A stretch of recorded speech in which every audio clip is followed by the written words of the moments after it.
Hi there, and welcome back to Straight Talk for Mental Health. We are KG and Associates, and I am Karen Goslin, and I am thrilled to have another guest with us today. Robbie Spier Miller is a hypnotist, and we are glad to have her today. And we want to dig around in that world of hypnosis and understand what is going on. How are the professionals providing hypnotism? And what are the benefits for that to our listeners? So we are going to just jump right in. Welcome, Robbie. Thanks. It's great to be here. Yeah, so glad to have you. So let's just talk about what you're doing. So, as a hypnotist, walk us through like a typical service you would provide. The benefits of hypnosis are that a lot of what we do in our everyday life, the source of that comes from our subconscious mind. So, we'd all like to believe that we think things through and we behave rationally. But the truth is that the root of what we do comes from a subconscious place. And the job of our subconscious mind is to protect us from danger. That's its main responsibility. So, for example, if we do something and we survive, our subconscious mind believes it's a good thing to do for the same reason we don't forget how to swim in the middle of the lake, right? So, there are things we do that, thank God, our subconscious mind does that for us because it helps us to survive. But when it's something like somebody started smoking as a teenager because they wanted to connect with their peers and be part of the group, and then it becomes this habit that ends up hurting their health, there no longer is real survival value there, but the subconscious will continue to believe that. And so hypnosis is a way that we can communicate with the subconscious mind to help it get on board with doing what is really in our best interest now. And it goes beyond talking about it or thinking about it. We're getting beyond things like words or understanding and accessing that other part of our mind that actually controls a lot of what we do in our day-to-day life. That's what a great introduction to that. This because we talk a lot about this with our clients, especially when there's been trauma or abuse or abandonment. There's neural pathways that form. And I'll often say your brain is trying to protect you. It just does too good of a job. But I love how you're connecting to it. It helped the survival at the time or the adaptation of what you wanted at that time, but then it just gets generalized and applied to other situations that it actually is maybe causing more harm or damage or sabotaging you in some way. So it doesn't work anymore. So you say going beyond words and thoughts, so tell us more about that. Mhm.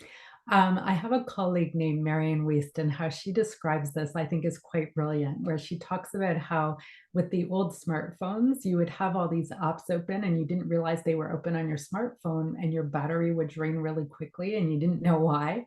And it's because these apps were draining it in the background. So if we look at it and say, if there are things operating that aren't serving us, but they're draining our energy, our focus, our emotions, it gets in the way of us doing the things we really want to do. So hypnosis helps clear that up.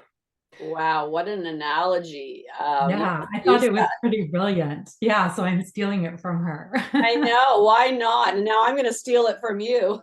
Yeah, awesome. Because it's a great, it's the distraction or the energy drain or kind of going by misguided ideas or what we call in our world core beliefs. And Mhm. yeah, it's like we just keep doing something and we form a habit that, it goes into autopilot. We're not even like making that conscious decision at that time of, okay, I did that before, so I'm going to do it again. At some point, it kind of gets a life of its own, doesn't it? And then it just runs without us even trying. That's right. Yeah. And the movie Clicked is a great example of this. So the premise of the movie is that the main character, he's a busy guy, he's a dad and an architect, and he starts wishing that he could fast forward through periods of his life because he's getting overwhelmed. And so this guy appears with this magical remote control that allows him to fast forward through parts of his life. But over time, he starts using it and then he can't control it anymore. It's happening so automatically and it ends up wrecking his life. Oh my And gosh. it's a really great movie to watch to just see, and it's funny and it's extreme, but an example of where this can go if we don't make those changes. Yeah, it is a lot, in our world, we would say we bring it to the consciousness, right? So that we're making empowered decisions in the moment. Mhm. And so that's I want to look that movie up as well because it does. I think as humans we do that. We do something that kind of works, and then we just keep doing it, and then we lose control of it. We just overdo it somehow because our brain is saying, yeah, that worked before, do more of that, and That's somehow right. we lose the selection on that. Yeah, and then we get mad at ourselves because we know it's in our best interest to do something else, but we're not able to actually do it. So, for example, I've seen many, many clients for weight loss who they know what to do. Sometimes they're like doctors or nutritionists, but they're overweight. And it's not a lack of knowledge or understanding, right? Or willpower. It's that there's a subconscious reason why they're wanting to hold on to their old habits that are creating the weight problem. And Yes. so we're really addressing that. So look at it kind of like the word banana, right? Like BANANA is nothing like the experience of an actual banana. A banana has a texture and a smell and a taste and a color and a shape and size. And so we're wanting to deal in life in that more real kind of way. Yeah, that makes so many. You have so many analogies. This is incredible. You use a lot of imagery too, and I always say like a picture says a thousand words, right? Because it just says so much in that moment. But I love what you're saying because we do end up, I call it our wounded self, that subconscious wounded self that will go for immediate gratification. And so although knowledge can be power and information, can give us, can boost us up, it's not the whole picture, right? Because how are we going to overcome that desire for that immediate gratification at the moment? Even though we know and we have the information, we're driven by something much deeper. Mhm. And going after the root cause of what is driving us is ultimately, I think, what gives us those sustainable results that we're all looking for and needing, but we just get in our own way so easily. Yes, that's right. Yeah. So what do clients come to hypnotists for? What are your typical, presenting issues? Many people come for things like weight loss, stopping smoking, stress management, improving confidence, pain management. We need a doctor's referral for pain management to make sure the person has been properly diagnosed before we teach them how to distract themselves from the pain with hypnosis. And then people come for things like sports or academic performance, getting goals, business goals as well. It's really a way to learn how to skillfully use your mind to help you because hypnosis is happening all the time. It happens just like we're breathing. So when you watch a movie and you laugh when it's funny, or you find your mood change, or you cry when it's sad, you're responding to emotional suggestion, which is a hypnosis like state. And Mhm. advertising uses hypnosis everywhere. They spent billions of dollars researching what helps people make decisions and changes. And the answer is hypnosis. So if Wow. can you think of an ad that you remember from when you were a kid? Yeah, it's like Alka-Seltzer, plop, plop, fizz, fizz. Exactly. Oh, what a relief it is. And Yeah, it's probably been at least 4 decades since that's since been I've on the seen it. air. Yeah. Yeah. And so that's how hypnosis works. It's repetition and fixation. And notice that commercial got people into their senses. There was a jingle, right? And they had a visual that went Yeah. with it. Yeah. So there's a whole experience they're getting and will tend to hold on to things like that. So we're Interesting. helping use that part of our minds to help us because if we don't, it's still happening, right? Just like that, the phone with all the apps running in the background, the apps will keep running and we can pretend they're not, but they are. Or we can learn how to shut those ones down and open new ones that help us even more. Yeah, that's a great. I'm particularly interested. I'm going to come back to this idea of pain management. We see a lot of clients who have chronic pain and illness. I'm a survivor of autoimmune issues, so I have a real passion. And I was actually just speaking with somebody yesterday about that whole, brain body connection and changing pathways for pain, and how we really need to, retrain our brain, because even though, the actual physical pain may no longer actually exist in those cells, our brain still overprotects us by thinking it is, or convincing us that it is. And so we can easily, sabotage our rehabilitation, really trying, having to break that brain pathway. But I want to go back, because I don't know if some of our listeners, because I know for me, I remember years ago, I think I was in high school. I think I told you this recently. A friend's mother had been smoking for years, and she went to a hypnotist. Now, that was probably like early 80s. And like my naive perception of hypnotism is like, what you see in, Vegas shows, right? Where they get people up on the audience, and they're, with the watch, and they're, waving it back and forth, and then they get into a hypnotic state, and then they make them do all kinds of silly things, right? And act like chickens and whatever it is. And then, they go back to their seats, and everybody's laughing at them, and they're going, I don't know, what happened. But that's kind of like the entertainment hypnotism. So how similar or different is it from what you do in your office with clients coming to you with some of these concerns? So I do stage hypnosis myself. It is very cool and a lot of fun. And that it shows you what our subconscious minds are capable of when you have an experience like that. So in the office, we're doing a form of that that is directed towards somebody's outcome. So when we're on stage, the outcome is to have a fun experience and entertain people. When we're in the office, the outcome is whatever the person wants to change in their life. So if their outcome is to lose weight, we're going to focus on that, and we're going to use hypnosis to help them go in that direction. So that would be, what we're doing. So we are, it's very customized. So we respond to whatever the client in front of us needs at whatever time we're seeing them. They change as they go through our program. And so we basically do whatever they need. So people do have to be sincere about making a change, and to be willing to follow instructions.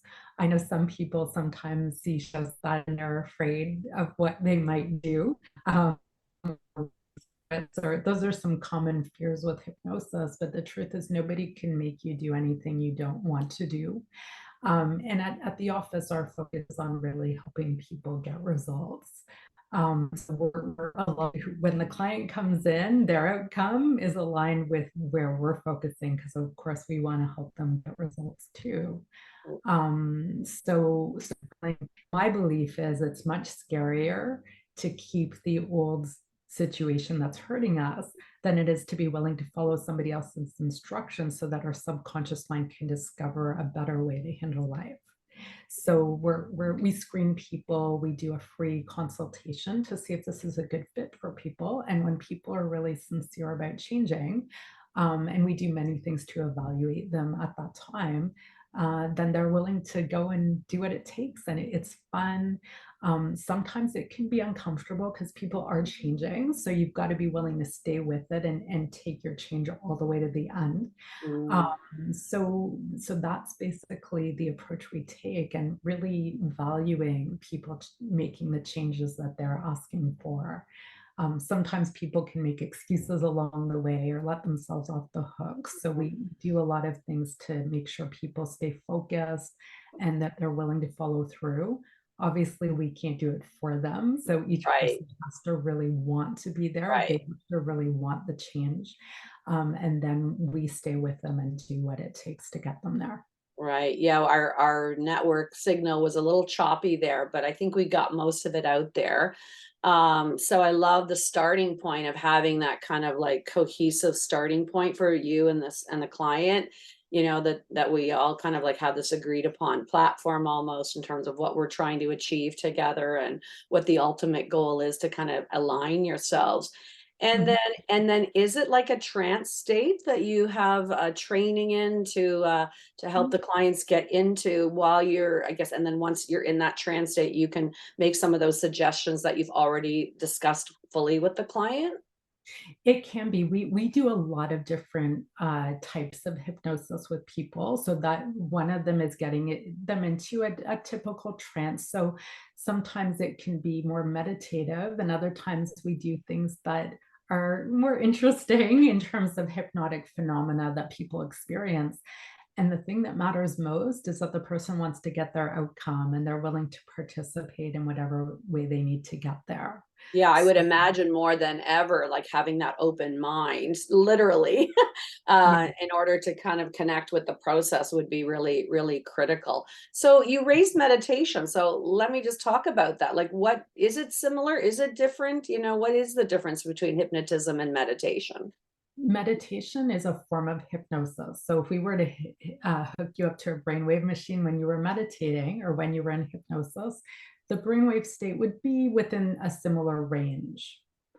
The difference really is that with hypnosis, we're using that state of mind to help you make changes. Often with meditation, it's to relax or to observe our emotions or what we feel in our body or to just be in the moment. Which we can use hypnosis for. And I found that it tends to be a lot easier for most people to get into hypnosis than into meditation. So Hmm. I look at meditation as a very advanced skill that a lot of people struggle to be able to do. Hypnosis and being guided through it the way that we do tends to be easier for people to do. Interesting. I honestly would have thought the opposite, Right. that meditation and the mindfulness practice is more conscious somehow, but like looks like while you're describing it's kind of flipped. Mhm. Yeah. Interesting, Mhm. interesting. Yeah, you're breaking some of our beliefs here. It's great. Yeah, and so, so let's break these down. I love how you kind of divided them up. So breaking habits. So for any of our listeners who maybe have tried, I mean, gosh, right, with smoking, there's a million options, right? And I think CAMH even now has their own smoke cessation program, and they've been running that for a while. And, so there's patches, there's gums, there's anti-anxiety medication. We in our office, we apply more of a cognitive approach of trying to break the addiction cycle. And we do go after root causes, but those are some of the habits, whether it's about, binge eating or smoking or any other kind of repetitive, addictive, compulsive behavior is a good candidate for hypnotism, it sounds like. Yeah. So one of the things that's important to know is that it depends on if you have a condition that's a diagnosed mental health problem, you really want to go to somebody who's a licensed psychologist or psychotherapist or psychiatrist, right? Depending on the severity and what you need. Um, I myself am a hypnotist, so I'm not trained in that way. So I see people who are functioning at a reasonably normal level where they don't have a diagnosis, but they would like to improve their lives. So that those would be the type of people who would come to see a hypnotist. There are people out there who are licensed track who are trained in hypnosis. We would like to see more of them trained in hypnosis than there are. I believe that the combination of the therapy background and hypnosis can help people a lot who need that kind of help. Having said that, Dan Bureau, who's the president of Master Hypnotist Society, which is the organization I'm a part of, and we follow that philosophy. So he's been a psychologist for over 30 years and worked with a ton of people and supervised other psychologists and searched the world over for the techniques that work best. And he's choosing to train people in the licensed track fields in hypnosis. And he's doing it because he sees that it's helping people more than a lot of the other things he's seen. And that a lot of the mental health challenges these days are actually not from a chemical issue or a physical root. It's actually a crisis of maturity. Mm, So interesting. so when we're facing life and we don't get what we want, we these days more and more people don't have the maturity to move through that and to get where they need to go. They often end up having some kind of challenge in terms of being burnt out or overwhelmed, and it can show up as a diagnosable condition. So Dan's belief and his observation is that the large majority of those, if people simply learned how to interact with life in a more resourceful way, that their problems would be way better. Right. So that's really the lens through which we look at helping people. So the in our culture in the last number of years, that the direction we've gone is to help people be comfortable and open about things like mental health issues, which of course is very important. My observation has been that sometimes people take that too far, where they become a victim of it. So people will say things like my anxiety, right? Or my ADHD, and they think it belongs to them and it defines who they are, instead of looking at it as a behavior that they can learn how to change. And it can be very seductive, because if it's not our fault, and fault is the wrong word, but if it's something that we have no control over, it can be a relief, because then we don't think it's our fault and we don't feel pressure to change it. So it can be very attractive to fall into the victim role. My experience has been that it really doesn't serve people to do that. Of course, if people need help from a mental health perspective, or they need medication, right? There are situations where people absolutely need that. And of course they should get it. And of course we all, care about them, and all of that's true. And there is I would suggest a significant segment of the population that really would do better to just learn how to be more resilient and skills to do that. Definitely. That Yeah. reminds us of a technique we call externalization, right? Because you're right. I think when people are struggling for a long period of time, they start to feel like they are the mental health issue. I am depression, or I am depressed. So I, Mhm. I always see it's a great benefit to separate that depression comes to you, or anxiety comes to you, and it's about what you want to do with that. So we change the relationship to whatever that issue is, to empower people to say you don't have to have that choice, right? There is other pieces that you can work on for yourself to actually separate from that entity, or that force, whatever is coming to you. I really love what you're saying about maturation, because the work we do on wounded cells, it is that more immature part of ourselves. And that will get us into trouble. And the primary piece around not being able to delay immediate gratification, and buying into that heat of the moment reaction, Mhm. because it feels good, or if we convince ourselves that it's right. We call that stinky thinking. And we trick ourselves into believing things that aren't true. But I love how, you take a look at that. And I just want to say one more piece before I want to ask you about this sports performance as well. But the collaboration, right, between therapists and hypnotists. I'm certainly hearing more about it. I obviously met you, and I was curious. I hadn't, years ago when I first met you, I was like, this is interesting. And then I'm hearing more and more about it. And clients of mine are connecting with hypnotherapists, which I know you said earlier, before we jumped on the call, there is a difference. But I'm trying to be very creative in the work that I'm doing, because some of our deeper meditations that we do for healing deeper selves, and kind of accessing what you're calling like the resources and the resilience of the healthier self. And I'm starting to see more clients reaching for that combination, actually, of hypnotism and classic, psychodynamic theory, as we're kind of, working our way through what's happening with the wounded self. So it's a very interesting collaboration, and interesting to hear that, some classic therapists are also getting some training with hypnotism. Mhm. Yeah.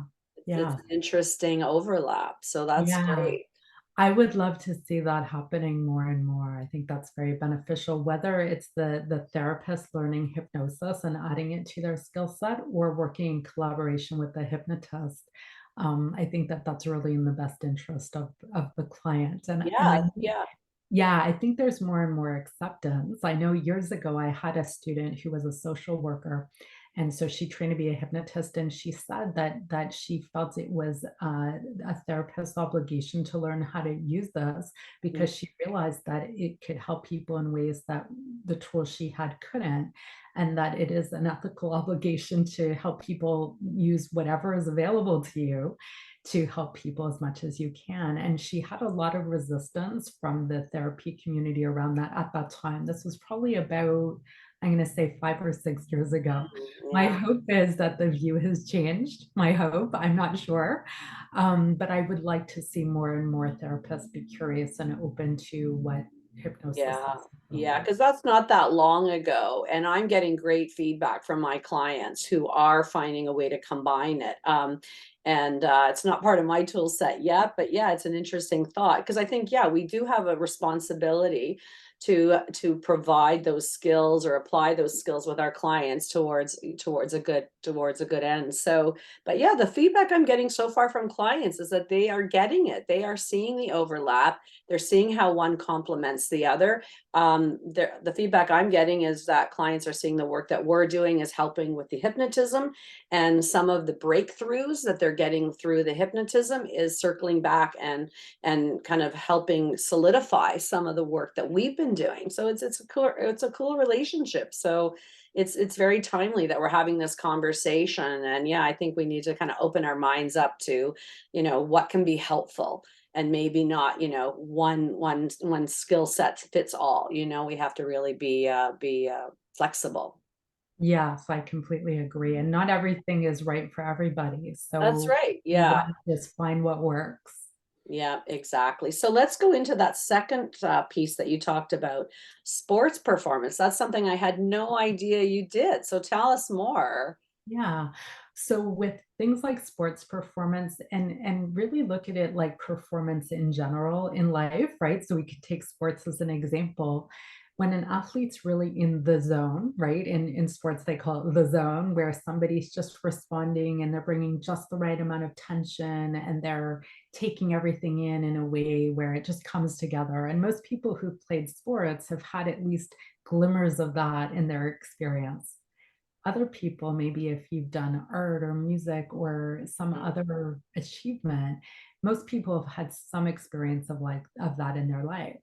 So with hypnosis, we can help people learn how to access that resource state and choose it so that when they're performing, whether it's in sports or in other areas, that they can be in that zone more and more. Wow, this is like opening my brain here. I had no You right. I play mean, tennis, right? yeah, I'm in Yeah. tennis, and well, my one thing I said, and I don't know if this is the zone or not, but when I came back from a trip last year, that was very relaxing and very creative, and I came back and we were in the tennis championships, and it's almost like my tennis partner who I play with. Usually, she's more relaxed than I am on the court, but I came home and I was in the zone, Robbie, and I every time I went to hit the ball, I found my breath, and then I could be more intentional with where I actually hit the ball.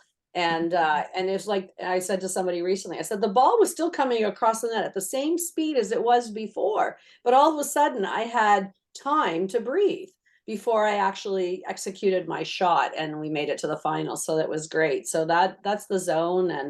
And there, it is that place where we perform better, whether we're creating or challenging a play of some kind. So this is great. It must be great coaching for clients to get that so that they can access that zone easier or more frequently to Yeah. actually like optimize their performance. Yeah, and there's another great benefit for sports, which is that when, like, for example, for you with tennis, I'm sure you can imagine yourself hitting the ball the way you'd ideally like to hit the ball. Yes? Yes, But yes. it doesn't always happen that That's way. right. That's right. And when you're in hypnosis, your mind doesn't know the difference between fantasy and reality. So if you imagine yourself hitting the tennis ball just the way you want to when you're in hypnosis, then it becomes part of your neural pathway to hit the ball that way more. It happens faster and easier. So when you're in real life, it's a lot easier to do that.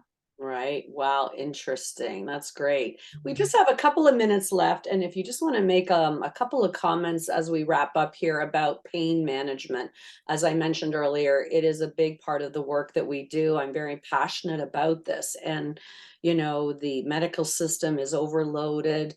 and not always the right answer either, in terms of, seeing clients, and I'm sure you see them as well, on pretty serious pharmacological products that are having all kinds of interfering side effects, may help with some, Addictive.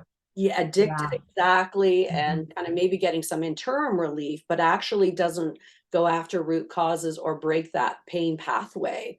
So Mhm. how are you helping clients who have that chronic pain?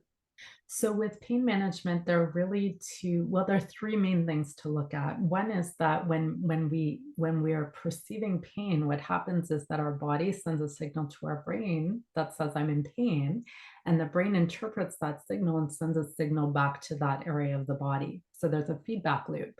That's And with right. hypnosis, what we can do is we can help the person when the signal gets sent to the brain to perceive that in a way that's more useful. So they might distract themselves, they might change their perception of that discomfort so that they can make themselves more comfortable. And then they're teaching themselves how to do that so that it happens easier and easier, right? So they're building a neural pathway that helps themselves make themselves more comfortable. The second aspect to pain management is that often when people are in pain, they hold a lot of tension around the pain, which makes the pain worse. So Right. with hypnosis, we can help them let go and learn to relax and learn how to surrender into whatever's happening in their life in general and what's happening in their body. Like I used hypnosis for pain management when I had both my children. I had them at home with in a tub with Oh my hypnosis gosh. and midwives and the whole deal. And and if you're holding on when that baby's coming out, the baby's not coming out as fast, right? Right. So being able Wow. to open and let go and relax is a huge benefit in Yeah, general, right? that's Not just with having a baby, but if we use that as a metaphor to being able to let go when we're in pain, I think right. that's Because one is about redirecting the pathway. The other one is about the added pain that we experience with the pain itself that actually worsens the pain. So it's almost like the secondary level of pain. Yes. That's right. And then the third aspect we look at is that sometimes, and this isn't always, but sometimes when people are in pain and really for anything they come for us to help with, um, we don't whenever we're having an experience, often we're having some other benefit we're getting from it. So for example, let's say somebody's in pain, which is miserable, and of course they want to get rid of it, but maybe because of that, they don't have to go back to work and they can stay on disability.